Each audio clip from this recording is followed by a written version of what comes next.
Salut l'équipe, je vous parle aujourd'hui de mes petites crypto pépites et comment je les ai choisies les gars. On va parler de ça ce matin. On ira voir plein de choses sur le BTC et d'autres choses parce qu'il se passe beaucoup de choses ce week-end.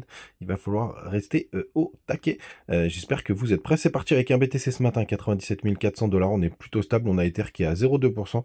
XRP qui nous pousse un très joli 7,7%. On est à 160 millions de capitalisation.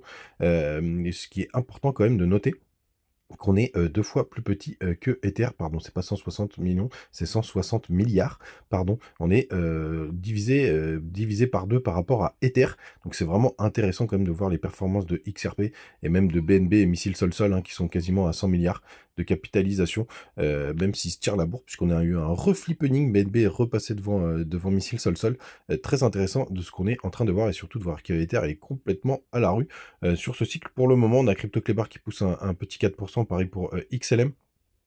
Belle perf aussi du côté de OM Mantra, mais magnifique perf, 38%. On reviendra sur ce sujet, pas dans cette vidéo, mais dans une autre, parce que c'est assez intéressant ce qu'on est en train de voir.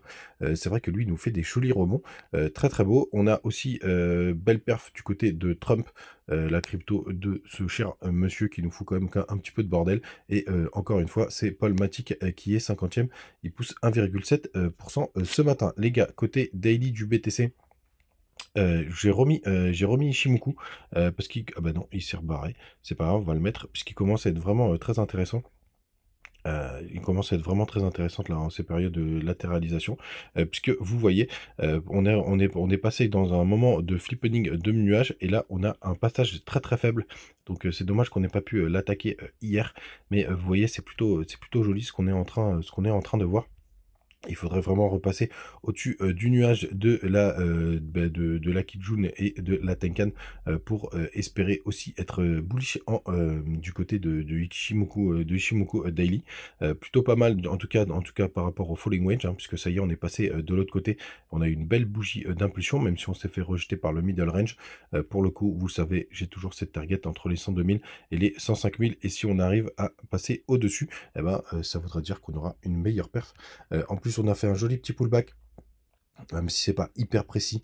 Là, pour le coup, c'est pas chirurgical sur le RSI, donc je reste plutôt bull optimiste, au moins jusqu'à ce rebond, en espérant que pendant tout ce temps-là, les alts puissent s'amuser, justement, les alts, puisqu'on a la Bitcoin Dominance qui est vraiment en train de faire un joli retracement là depuis quasiment quelques jours après le petit crash de début février. C'était quand le crash? C'était le 3 février. Tout simplement, là, depuis le 7, on ne fait que descendre sur la Bitcoin dominance. On est en train de tester, vous voyez, ce middle range, enfin, vous voyez, ce canal haussier, vous voyez, qui a très très bien fait qui a très bien fait son travail, même si c'est pas la perfection dans le passé. On est en train d'arriver dessus, et bien entendu, notre objectif, c'est de le casser à la baisse, c'est de tout casser à la baisse. Tout simplement pour espérer avoir une belle tendance haussière du côté des autres indicateurs. On peut aller jeter un œil. Pareil, on a cette petite trendline qui fait très très bien son job. Ça y est, on est passé de l'autre côté. On va passer en weekly parce qu'il faut qu'on regarde la gueule du MACD. Il faut vraiment une plus grosse impulsion d'ici demain pour espérer ne pas croiser. Mais le problème, c'est qu'on est le week-end, les gars. Donc pour ça, il va falloir malheureusement attendre la semaine suivante, même s'il y a des clôtures assez importantes. On peut aller voir aussi du côté de des contrats CME pour voir combien on a clôturé. 97 555. Je me souviens déjà plus à combien on est. 97 400. Ouais, pour l'instant, il y a un petit gap baissier, mais de toute façon, c'est surtout demain où il faudra faire attention. Et je voulais vous montrer aussi Ishimoku Weekly, puisqu'il est aussi très intéressant. Hop, je l'ai ressorti hier. Et vous voyez, on est passé sous la Tenkan. Pour le coup, il faudrait qu'on arrive à la reprendre. C'est au-dessus des 98 890 $. Mais surtout, ce que ça veut dire, c'est que si on n'arrive jamais, on arrive à la reprendre, eh ben, on sera complètement boule du côté d'Ishimoku.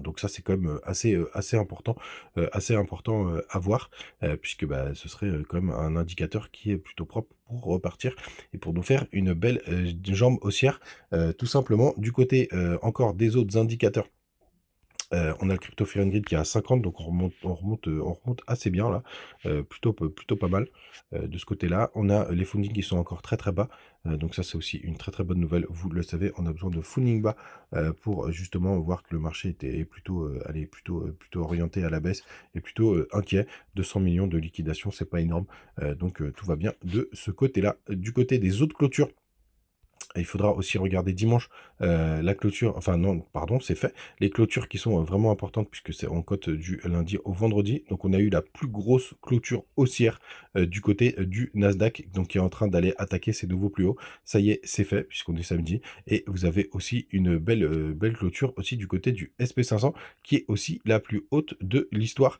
Donc les gars, vraiment, on a vraiment toute cette partie qui est boule. Donc on n'a pas cette épée de Damoclès, donc ça c'est plutôt une bonne nouvelle. Avant de continuer sur mes petites pépites, n'hésitez pas à venir du côté du Telegram, toujours des petites news, des petites infos. N'hésitez pas à venir aussi du côté de Twitter, surtout les gars que je pars quelques jours à l'étranger.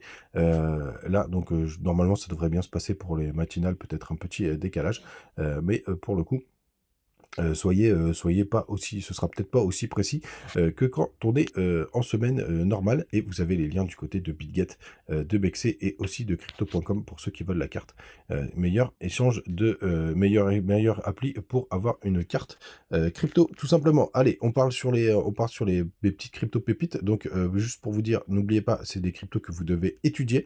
Je vais vous filer un petit coup de main là sur le démarrage. Moi, c'est vraiment des cryptos qui m'ont intéressé ces derniers temps, puisque j'aime bien quand même m'intéresser à quelques low cap. Alors, on fera pas la même connerie qu'en mars, c'est quand on a des belles performances, bah, il faudra prendre des profits, mais on était tellement tôt dans le cycle que malheureusement, bah, je trouvais ça pas pertinent. Donc on commence avec PPT, qui est autour du social, enfin des réseaux sociaux un peu décentralisés. Enfin, je vous laisserai rentrer dans le détail pour le coup. Et moi, toujours, ce qui m'intéresse, c'est d'avoir des capitalisations qui sont plutôt basses. Vous voyez, là, on est à 18 millions, 19 millions en full diluette, mais surtout avec des gros volumes, au moins 1 million. C'est ce que je me suis fixé. Et là, vous voyez, il y a 1 700 000. Elle est dispo du côté de Bitget. Donc, c'est une des premières cryptos. La deuxième, c'est une qui a fait un joli retracement. C'était une crypto que je pistais depuis un moment, c'est Vista. Pour le coup, autour du réseau ETH, petite capitalisation aussi, pareil, vous voyez, 12 millions, et on a 2,8 millions de mouvements. Sur chacune des cryptos, je suis allé voir s'il y a vraiment toujours de l'activité, notamment du côté de Twitter, donc vous pouvez aller jeter un œil, comme d'hab, vous allez dans Info ici. Hop, et vous avez le lien vers le Twitter. Qu'est-ce qu'on avait d'autre? Il y avait une heure, pour le coup, qui est aussi un super projet. Je vous laisse aller regarder le Fonda. On a une toute petite capitalisation, mais regardez le niveau de volume. Là, on est sur Solana. 5,5 millions de volume, c'est complètement barjo. Donc pour le coup, aussi un projet que je trouve vraiment hyper intéressant.